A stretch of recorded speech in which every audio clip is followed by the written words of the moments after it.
Queridos irmãos, queridas irmãs, então esse vídeo é de número 68. Livro Nosso Lar, de Chico Xavier.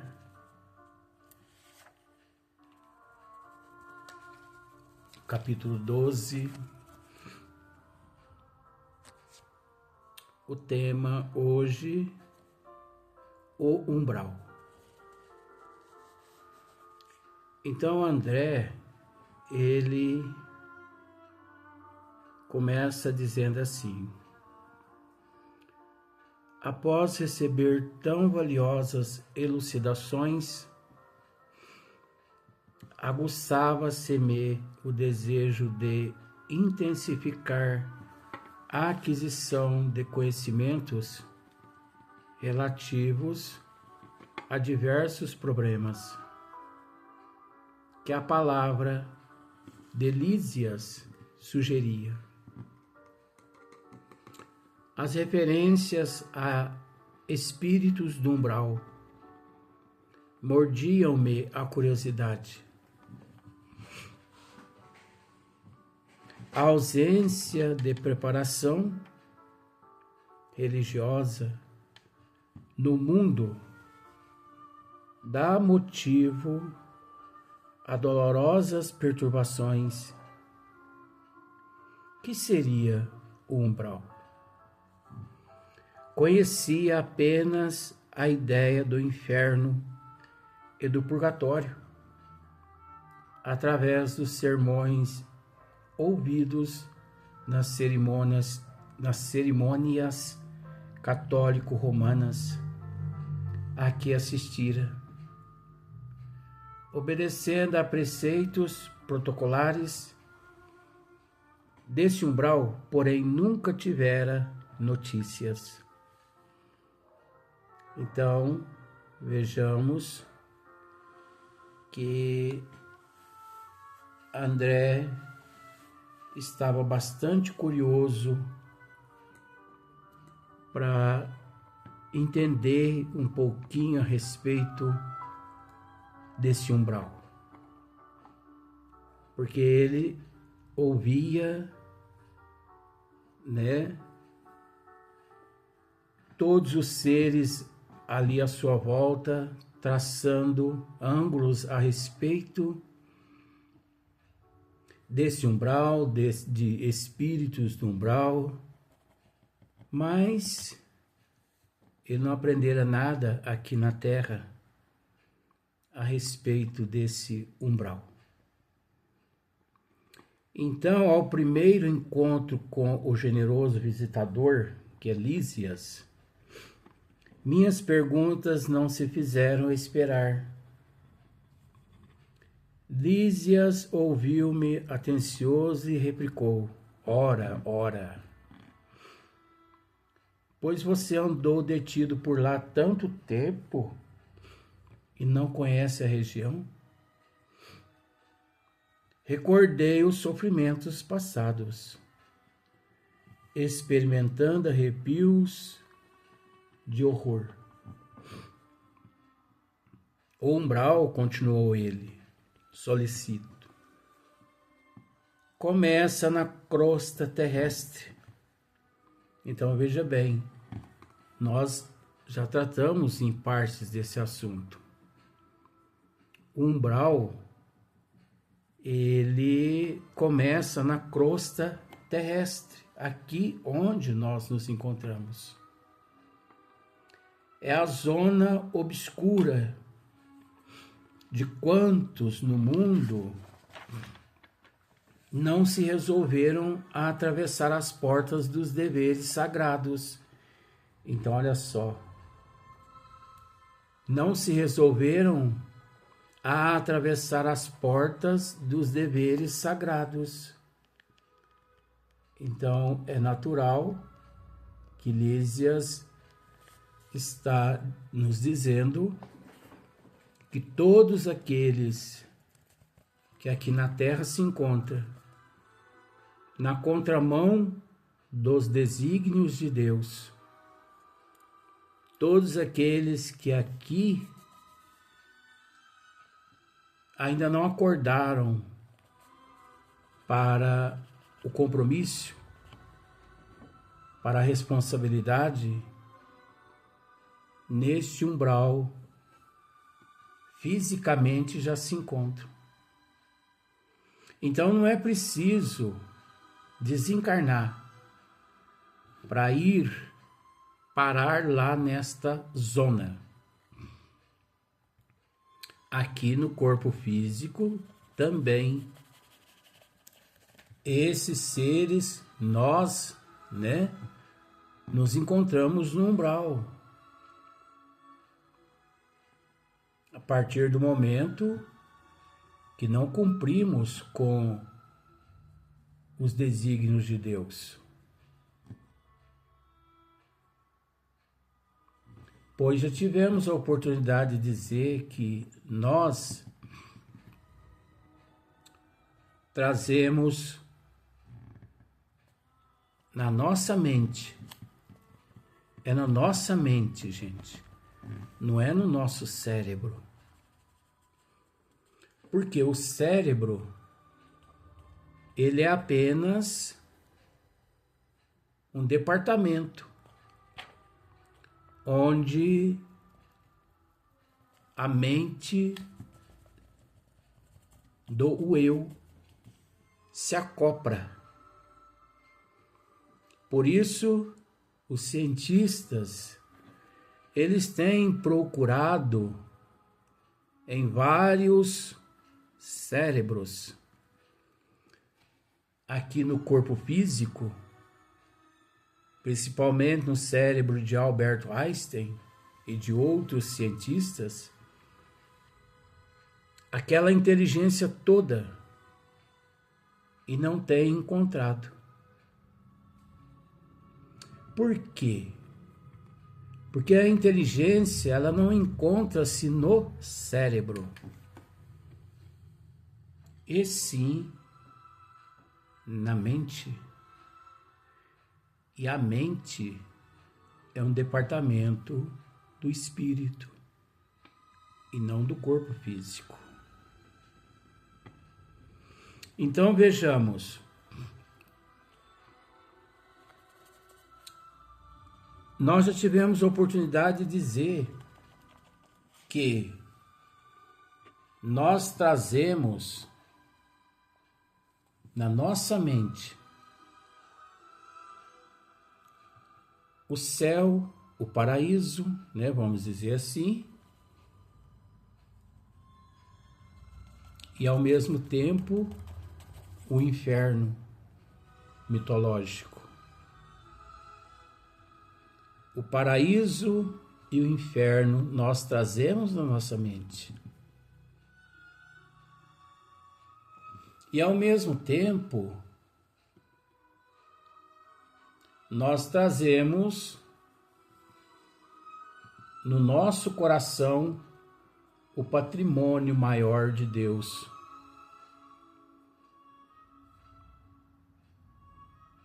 Por isso que André, ele se interessou, né, naquele período, por esta região. Então Lísias responde: não se resolveram a atravessar as portas dos deveres sagrados, a fim de cumpri-los, demorando-se no vale da indecisão ou pântano. Olha só, vale, né, da indecisão. Quantos milhões de vales existem aqui na Terra? Esses vales das indecisões. Quantos milhões de pântanos existem aqui na Terra? Na nossa mente, nas nossas indecisões. É lógico que existe uma região circunscrita, que são essas regiões que foram criadas pelos arquitetos siderais para abrigar aqueles que aqui no corpo físico vive, encontram-se nas indecisões,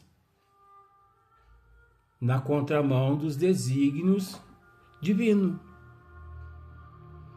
Mas é preciso entender que as nossas atitudes, o nosso comportamento, enfim, a forma como agimos ou deixamos de agir, que nos leva a estas regiões umbralinas. Então, existe sim essas regiões circunscritas. Existe sim. Pois essas regiões foram criadas, como já dissemos, pelos arquitetos siderais. Como sabemos que milhares e milhões e bilhões e trilhões de planetas primitivos existem pelo universo afora, como sabemos que quando a Terra foi criada há 4,5, 5,5 bilhões de anos atrás, outro planeta ao mesmo tempo foi criado,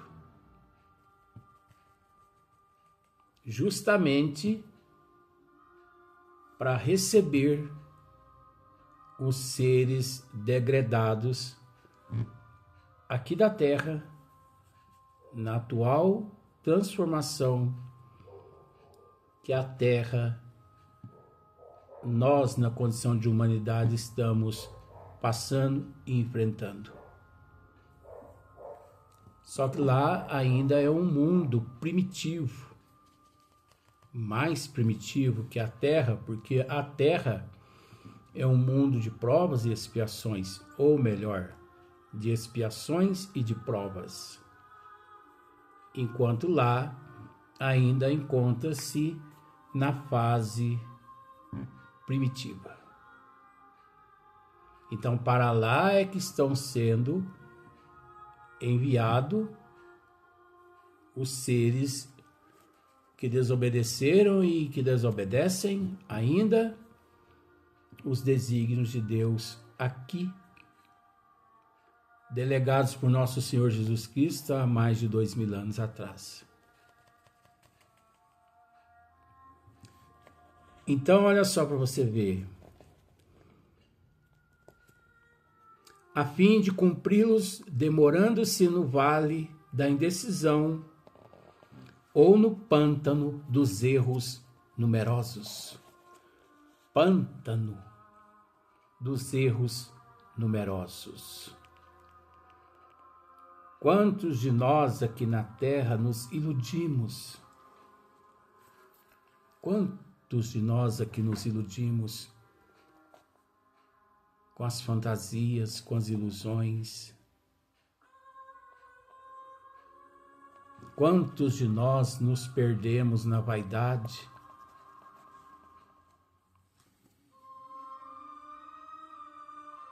O tempo passa e o momento inevitável chega para todos nós,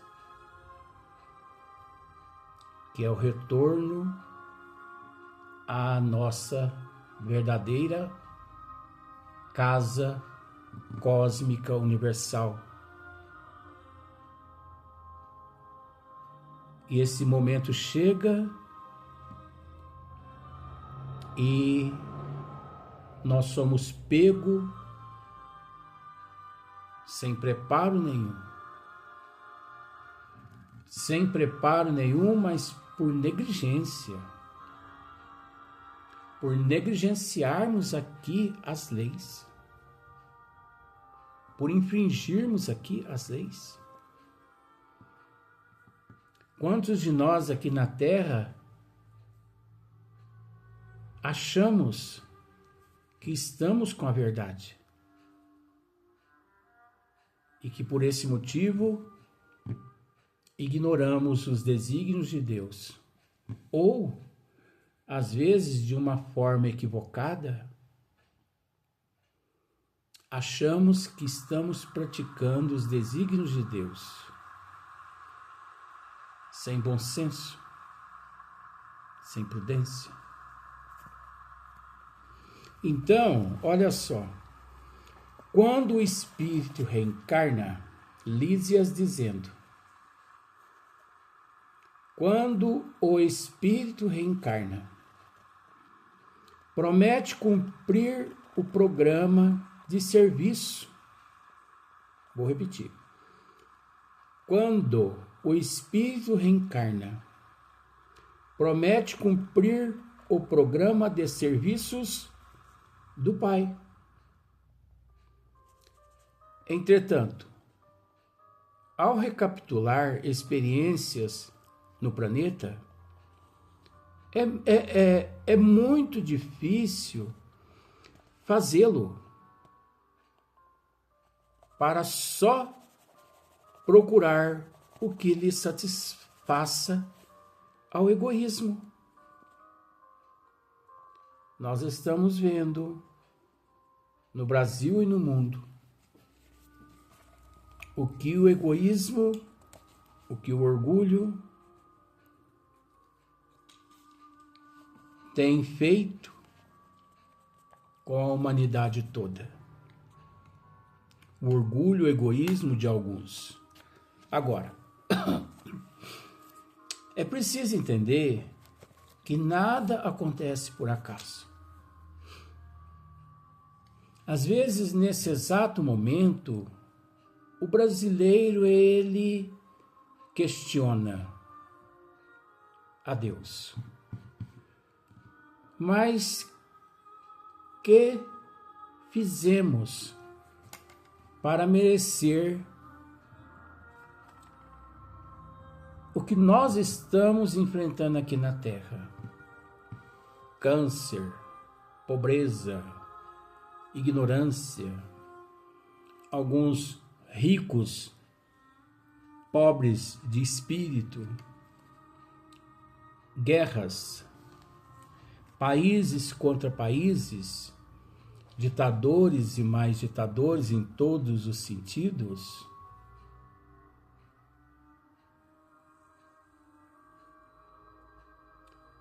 Às vezes nós questionamos a Deus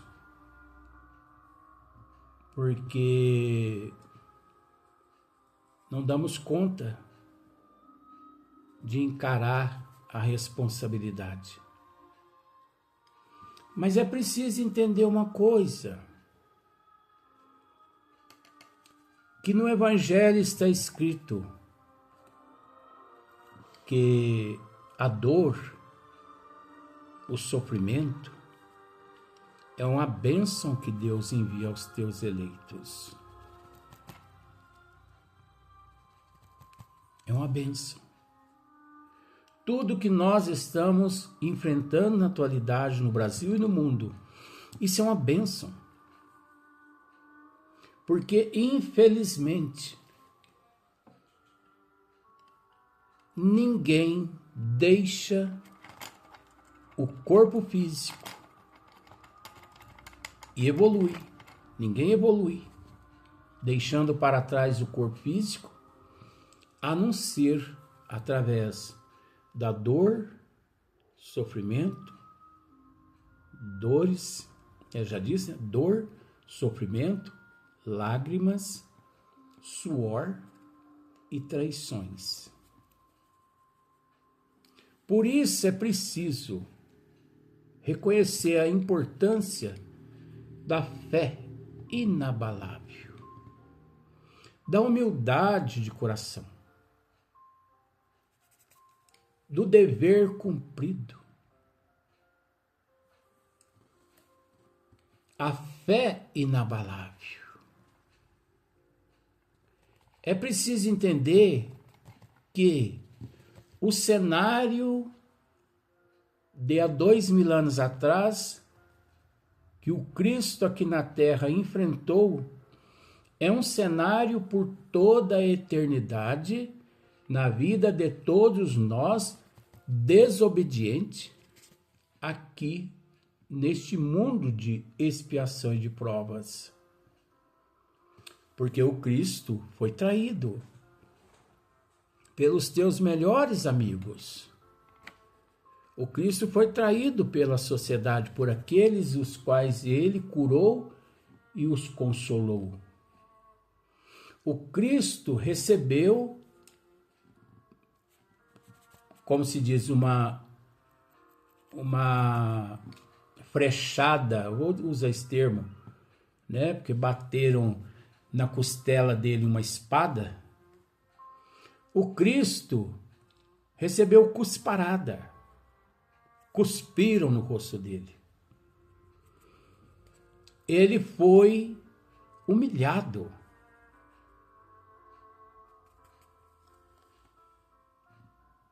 O Cristo chorou. O Cristo sentiu dores. Carregou sobre as suas costas uma madeira imensa, pesada. Colocaram em sua cabeça uma coroa de espinho cravando e foi pregado na cruz como se fosse um bandido. Então, observe como o Cristo deixou a terra naquele instante físico, que eu quero dizer. Porque, na verdade, ele nunca deixou a terra. Mas naquele momento ali, como que ele deixou o corpo físico? Traições, sangue, suor, dor, lágrimas, humilhações, cusparada no rosto, pregada em uma cruz. E mesmo assim ele ainda nos disse: Pai, perdoe-os, eles ainda não sabem o que fazem. E depois ele ainda volta. Abreviando a história, e diz para os seus amigos apóstolos: se me amais e se guardares os meus mandamentos, eu rogarei ao meu Pai que vos envie um outro Consolador. E a 18 de abril de 1857, ele retorna à Terra na forma do cristianismo redivivo, na forma do Espiritismo, porque o Espiritismo é o retorno do Cristo à Terra. Enquanto muitos ainda o esperam, o espírita, verdadeiramente espírita, sabe que o Cristo já retornou como ele havia prometido. É o Consolador prometido. Então é preciso entender que neste mundo de expiação e de provas, tudo que nós aqui enfrentamos é uma bênção. Só não enxerga por esse lado, com todo respeito, aqueles egoístas, aqueles que vivem em prol da vida mundana, aqueles que não receberam uma autoevangelização desde quando chegou aqui na Terra, chegou aqui à Terra. Mas para aqueles que possuem conhecimento, que têm conhecimento, o que nós estamos enfrentando aqui no Brasil e no mundo é uma bênção. Eu, quando deparo com certas situações, algumas pessoas, alguns ditadores aqui no Brasil e no mundo, eu dou graças a Deus por esses ditadores. Eu oro e rogo a Deus que ilumine esses ditadores e ao mesmo tempo eu agradeço a Deus pelo fato desses ditadores existirem. Por quê? Porque eu vendo eles agir, eu sei que eu não posso agir conforme eles agem. Porque se eu agir conforme eles agem, nas próximas existências, eu, obviamente, estarei numa situação complicada. Então, de certa forma, esses ditadores aqui no Brasil e no mundo, eles nos inspiram a agir corretamente. Porque eles deixaram de agir corretamente em existências passadas. E por infringir os desígnios de Deus em existências passadas, estão hoje tendo a oportunidade de se redimirem, mas que infelizmente estão desperdiçando a oportunidade. Então, vamos agir diferente de tudo que nós estamos vendo aqui no Brasil e no mundo, e vamos orar uns pelos outros, porque é preciso entender que nós plantamos, então nós estamos colhendo. No próximo vídeo eu vou dar sequência nesse assunto que faz parte do assunto aqui do Lísias.